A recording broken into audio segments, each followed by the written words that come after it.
엄마 옆에 있으니까 안 무섭지? 앞으로 시간이 있잖니. 미워하고 사랑한다.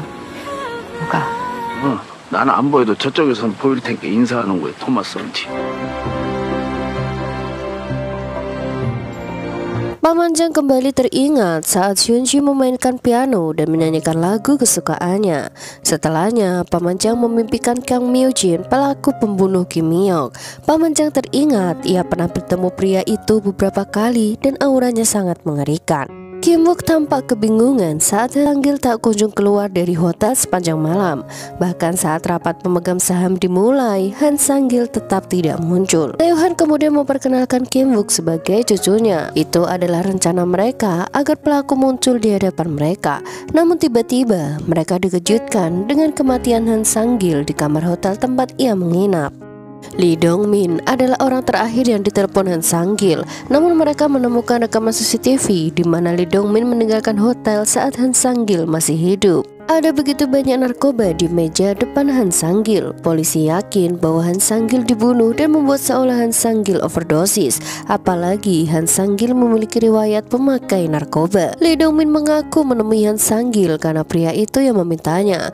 Mereka hanya membicarakan berkas korupsi direktur yang dibuat oleh Han Sang-gil. Polisi tentu saja mencurigai Lee Dong-min, namun mereka tak memiliki bukti apapun untuk menangkapnya. Sementara itu, Lee Dong-min mencoba mempengaruhi Seo-han untuk tidak terlalu percaya pada Kim-wook. Meskipun Seo-han memiliki hasil tes DNA-nya, Lee Dong-min tak mudah percaya begitu saja. Setelahnya, Kim-wook datang karena Seo-han meminta Lee Dong-min untuk mengajarinya tentang perusahaan. Sepeninggal Seo-han, Lee Dong-min mulai mempertanyakan alasan Kim-wook mengaku sebagai cucu Seo-han. Padahal semua orang tahu bahwa bukan dialah cucunya. Awalnya, Kim-wook masih bercanda dan berkata ia melakukan semuanya demi uang. Namun semuanya menjadi lebih serius saat Kim-wook membahas tentang Namguk. Kim-wook berkata jika ia tak pergi, apakah Lee Dong-min akan membunuhnya seperti Lee Dong-min membunuh mereka. Lee Dong-min hanya terdiam, pura-pura tak tahu maksud pertanyaan Kim-wook. Detektif Baek dan rekannya terlihat menggeledah barang-barang Kang Myo-jin. Mereka menemukan barang-barang milik wanita yang tentu saja sangat aneh bagi seorang pria. Mereka kemudian membawa barang-barang itu ke forensik untuk dianalisis. Mereka curiga jika itu adalah barang-barang korban yang dibunuh Kang Myo-jin. DNA di ransel Hyunji rupanya adalah DNA Kang Myo-jin. Mereka juga menemukan bando milik Hyunji pada barang-barang Kang Myo-jin. Pamanjang menangis akhirnya setelah sekian lama ia mendengar kabar tentang Hyunji. Namun Kang Myo-jin tetap diam, tak mengatakan apapun tentang Hyunji. Hari itu, Pamanjang meminta izin untuk menemui Kang Myo-jin. Jong-ah ingin menemani, tapi polisi melarang. Kang Myo-jin mengaku tak ingat Hyunji. Sampai akhir pun Kang Myo-jin tak mau mengatakan apapun. Sementara itu, Kim-wook telah berada di kantor Seo-han untuk melakukan pertemuan. Tiba-tiba Jong-ah menelpon dan berkata jika mobil Seo-han malah mengarah ke villa miliknya. Kembali pada Pamanjang yang melihat Kang Myo-jin diinterogasi. Ia begitu marah ketika Kang Myo-jin tak mengatakan keberadaan Hyunji hingga membuatnya harus dikeluarkan dari ruang interogasi. Lee Dong-min memberitahu Seo-han bahwa dia yang telah membunuh Han Sang-gil. Han Sang-gil terlalu serakah hingga membuat Lee Dong-min melenyapkannya. Cerita kemudian kembali di malam saat Han Sang-gil dibunuh. Han Sang-gil terus saja meminta Lee Dong-min berada di pihaknya untuk mengambil harta Seo-han. Namun Lee Dong-min mengaku tak tertarik dengan saham itu karena terlalu kecil. Han Sang-gil mengancam Lee Dong-min dengan foto dirinya dan manajer Hwang, dan itu mengingatkan Han Sang-gil tentang perbuatan mereka yang membayar preman untuk mengatasi orang-orang di area pembangunan ulang. Sebuah layanan kamar datang dan tanpa Han Sang-gil ketahui, Lee Dong-min telah menyiapkan racun untuknya. Lee Dong-min mengeluarkan berkas berisi hasil tes DNA Kim-wook dan Seo-han yang menjadi bukti bahwa Kim-wook bukanlah cucunya. Setelahnya, Lee Dong-min mengeluarkan sebuah suntik dan berkata akan membuat Seo-han seolah mati karena serangan jantung. Semua itu dilakukan semata-mata tidak lain hanya untuk saham milik Seo-han. Seo-han terlihat ketakutan dan mencoba melarikan diri. Namun ketika Kim-wook tiba di sana, Seo-han telah terkapar di lantai dengan Lee Dong-min yang duduk di depannya. Melihat Lee Dong-min dari sisi belakang membuat Kim-wook teringat pada sosok pembunuh Suyeon. Kini akhirnya ia teringat bahwa pria itu adalah Lee Dong-min. Kim Wook langsung menyerang Lee Dong Min dan berusaha membangunkan Seo Han. Kim Wook juga segera menghubungi tim, namun Lee Dong Min mencekiknya hingga membuat Kim Wook kesulitan nafas. Kim Wook berusaha melawan, namun tenaganya semakin melemah. Lee Dong Min mengambil suntik itu dan berusaha menyuntikkannya pada Kim Wook. Beruntungnya detektif Shin datang tepat waktu dan menghentikan aksinya. Detektif Shin kemudian membawa Kim Wook ke rumah sakit setelah menangkap Lee Dong Min. Luka Seo Han juga tidak terlalu parah meski ia mendapat beberapa jahitan di kepalanya. Kim Wook kemudian mengatakan bahwa Lee Dong Min lah yang telah membunuh Soyeon. Detektif Shin mencoba menginterogasi Lee Dong Min dengan menanyakan motif Lee Dong Min membunuh Seo Han. Ia juga menanyakan keberadaan Yona, tapi Lee Dong Min tetap menggunakan haknya untuk diam. Hari demi hari, Pamanjang mencoba bertemu dengan Kang Myo Jin di penjara, namun pria itu tak pernah bersedia menemuinya. Detektif Shin kembali menginterogasi Lee Dong Min. Kali ini ia menyebutkan tentang obat-obatan yang akan disuntikkan pada Seo Han. Sehari setelah ia ditangkap, polisi menangkap pengedar narkoba dengan mengedarkan jenis obat yang sama seperti yang dibawa Lee Dong Min. Dalam transaksi penjualannya, ada seorang pelanggannya membayar menggunakan uang kripto. Sayangnya, semua itu hanya bukti tak langsung yang tak bisa digunakan mendakwa Lee Dong Min. Polisi bisa saja menghukum Lee Dong Min karena tertangkap akan menyuntikkan narkoba pada Kim Wook. Tapi untuk kasus pembunuhan yang lainnya, mereka belum memiliki bukti. Malam itu, Pamanjang membawa Kim Wook ke kantor polisi karena tahu jika Kim Wook ingin menanyakan banyak hal pada Lee Dong Min. Namun rupanya saat itu Lee Dong Min berada di rumah sakit karena mengeluh sakit. Kim Wook mengatakan bahwa dia adalah saksi saat Lee Dong Min membunuh Kim Soo-yeon. Lee Dong Min tampak mengejek dan akhirnya ia sadar bahwa Kim Wook anak Hyun-mi. Lee Dong Min mengaku bahwa dia yang telah membunuh Kim Soo-yeon, Hyun-mi, Han Sang-gil, Jang Myung-gyu, Yona dan juga Nam-guk. Lee Dong Min menyalahkan Kim Wook karena Kim Wook lah Hyun-mi meninggal. Lepas kendali, Kim Wook berusaha membunuh Lee Dong Min karena pria itu terus saja memprovokasinya.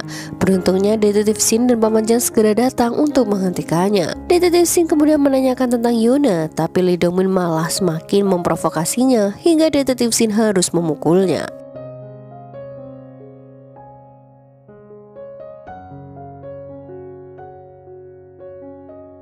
Entah mengapa, hari itu Kang Myo Jin bersedia menemui Pamanjang. Setelah melihat Pamanjang, Kang Myo Jin akhirnya ingat siapa Hyunji. Cerita kemudian kembali ke masa lalu sebelum Hyunji menghilang.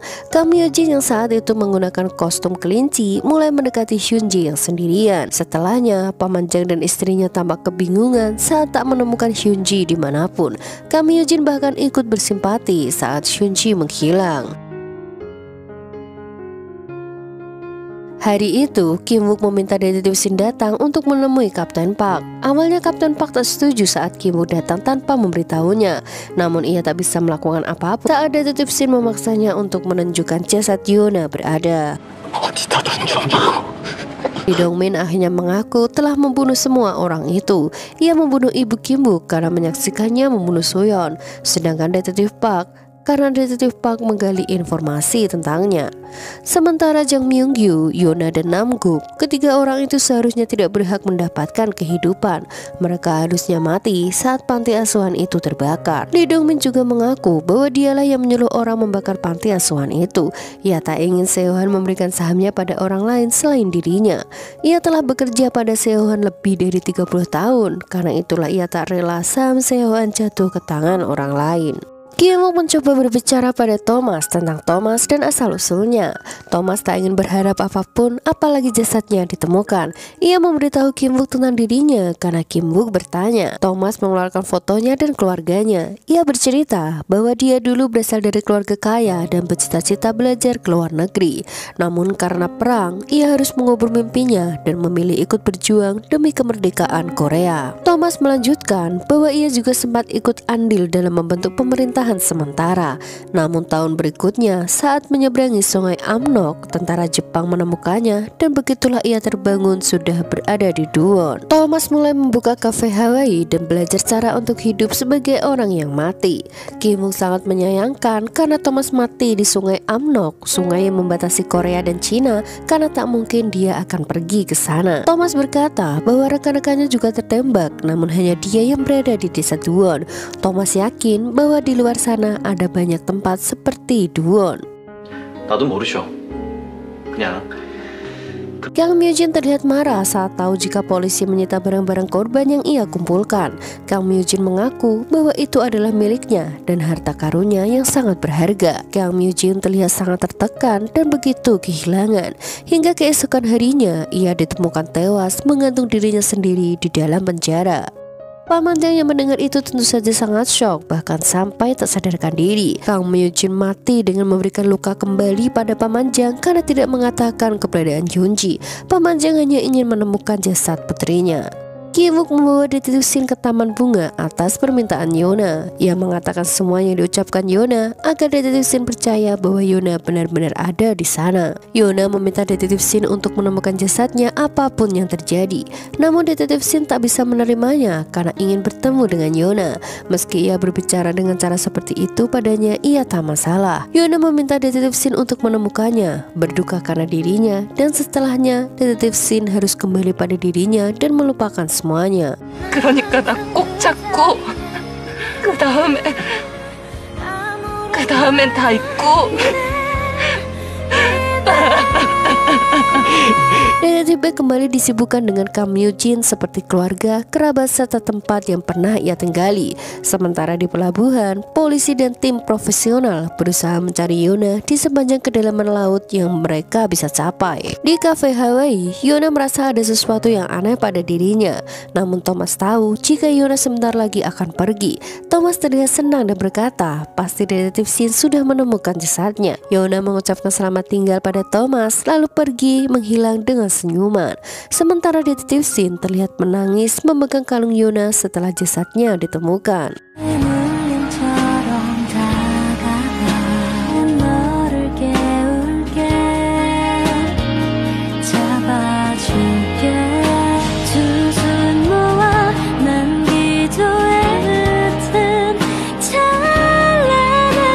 Di rumah duka, detektif Baek memberitahu Paman Jang bahwa ia telah menyelidiki semua keluarga Kang Myo-jin. Mereka akhirnya juga tahu jika makam keluarga Kang Myo-jin berada di dekat desa Duwon. Polisi akan mulai mencari di sekitar sana. Seo-han juga datang ke rumah duka mengucapkan bela sungkawa sekaligus permintaan maafnya. Kenangan muncul dalam benak Seo-han bahwa kalung itu adalah milik Suyeon. Bahkan ada inisial nama di belakangnya. Paman Jang memberikan nomor plat mobil yang sering disebutkan Bomso pada detektif Baek. Setelah menyelidiki, Paman Jang dan Chung Ah tahu jika itu adalah plat mobil yang menabrak Bomso. Paman Jang meminta detektif Baek menemukan pengemudi mobil itu dan menangkapnya. Bukti itu membuat detektif Baek curiga dengan Paman Jang karena selalu terkait dengan orang yang hilang. Namun detektif Baek tidak mempermasalahkannya dan memilih menemukan si pelaku. Bomso berbicara pada Ki-wook dan Yunmi bahwa dia akan segera bertemu dengan keluarganya. Awalnya mereka berdua tak mengerti apa yang dimaksud Bomso. Namun ketika mereka melihat tubuh Bomso menjadi samar, mereka akhirnya sadar jika tubuh Bomso ditemukan. Mereka juga mengucapkan selamat tinggal padanya. Seo-han kemudian menemui detektif Shin menanyakan tentang kalung milik Yona. Detektif Shin berkata bahwa kalung itu diberikan ibunya saat ia masih kecil, lalu memberikannya pada Yona saat ia melamarnya. Seo-han kemudian menunjukkan foto Soyeon menggunakan kalung itu. Ia juga berkata bahwa ia memberikan kalung itu sebagai hadiah ulang tahun Soyeon yang ke-20. Detektif Shin masih tak mengerti apa yang terjadi. Apakah itu berarti dia adalah cucu Seo-han? Namun ibunya masih hidup sampai sekarang. Seo-han meminta detektif Shin untuk tenang dan melakukannya secara perlahan. Akhirnya, sebuah kenyataan begitu mengejutkan bagi dirinya. Ibunya akhirnya mengatakan bahwa dirinya adalah anak adopsi yang mereka ambil dari panti asuhan. Kalung yang sedang mereka bicarakan rupanya adalah kalung dari ibu kandungnya. Ibu detektif Shin sengaja tak memberitahunya karena takut jika orang-orang yang membunuh anak panti itu juga mengejarnya. Namun justru hal itu membuat detektif Shin merasa bersalah. Ia merasa bahwa ketiga anak panti asuhan itu mati karena dirinya. 차가운 바닷속에서 숨쉬고 쉬는 Sementara itu, detektif Baek menemukan setidaknya 4 kerangka di tanah milik keluarga Kang Myo-jin yang ada di dekat desa Duwon. Mereka akan segera mengirim ke forensik agar bisa diidentifikasi. Tiba-tiba, Paman Jang dikejutkan dengan penglihatannya yang kini tak bisa melihat desa Duwon. Ia menangis dengan kencang dan yakin jika akhirnya ia menemukan jasad Yunji. Kim Wook terlihat murung setelah Pamanjang tak bisa melihat desa. Ia khawatir jika dirinya juga seperti Pamanjang yang tak bisa melihat desa lagi setelah ia menemukan jasad ibunya. Meski itu adalah sesuatu yang lebih baik untuk semuanya. Detektif Shin terlihat menemui Kim Wook dan berkata bahwa apartemen Choi Sing yang dulu sempat terlibat konflik besok akan dibangun ulang. Detektif Shin berencana memeriksanya dan kemungkinan Hyun Mi dan Detektif Park terkubur di sana. Setelahnya, Kim Wook menemui Thomas dan mengatakan kemungkinan itu. Ia meminta Thomas menjaga Junsu jika ibunya telah pergi. Ia juga akan berusaha menemukan Junsu sebisa mungkin. Kim Wook merasa tak enak pada Thomas karena menemukan jasadnya adalah hal yang mustahil. Namun Thomas tampak tak begitu memikirkannya. Ia tersenyum dan berkata bahwa harus ada seseorang yang menjaga desa. Hari itu, Kim Wook sedang bersama Hyun Mi, Detektif Park dan juga Junsu. Kim Wook mengutarakan permintaan maafnya serta terima kasih karena ibunya telah menepati janji untuk kembali. Hyun Mi juga mengatakan hal yang sama dan mengatakan betapa ia sangat menyayangi Kim Wook. Air mata Kim Wook menetes saat tiba-tiba ibunya yang berada di depannya menghilang. Ibunya menghilang dengan senyuman, lalu sedetik kemudian tempat itu berubah menjadi hutan dengan pohon yang tinggi. Pamanjang dan Kim Wook termenung saat tak bisa melihat desa Duwon lagi. Pamanjang sedikit menyesal karena tak berpamitan dengan mereka. Ia bahkan tak tahu lagi siapa saja yang masih menghuni di sana. Jung-ah akhirnya menemukan pembunuh Junsu. Kim Wook merasa bangga dengan sahabatnya itu. Ia kemudian menceritakan bagaimana awal mereka bertemu. Saat itu, Kim Wook dan Namguk sedang berada di tos serba. Kebetulan mereka mendengar percakapan Jung-ah dan ibunya yang membahas tentang sebuah penjualan. Kim Wook tahu jika Jung-ah ditipu dan langsung memperingatkannya. 맞다. 그랬었다. Detektif Shin akhirnya resmi dipindahkan ke divisi orang hilang. Sementara itu, media melaporkan bahwa mereka menemukan jasad korban perang yang berada di hilir sungai Amnok. Mereka menemukan setidaknya 7 kerangka. Paman Shin dan Kim Wook yang mendengarnya tentu berharap bahwa salah satu dari kerangka itu adalah Thomas. Sementara itu, Thomas yang sendirian di kafe tampak tersenyum. Setelahnya, ia membuka sebuah ruangan di dalam kafenya. Entah apa yang terjadi, ia tak melakukan apapun dan hanya tersenyum menatap kamera. Suatu hari, Pamanjang dan Kim Wook yang baru selesai bekerja bertemu dengan seorang anak kecil yang sedang bermain bola. Anak itu tampak terkejut ketika melihat Pamanjang. Begitupun Pamanjang yang tampak tidak asing dengan anak itu. Anak itu kemudian menemui teman-temannya dan berkata bahwa ia baru saja bertemu dengan ayah Hyunji. Setelahnya mereka berlari ke suatu tempat, namun tiba-tiba mereka menghilang seolah menembus dinding gaib. Sepertinya mereka selama ini tinggal bersama Hyunji di sebuah desa lain seperti Duwon. Desa lain ini diceritakan pada Missing the Other Side Season 2.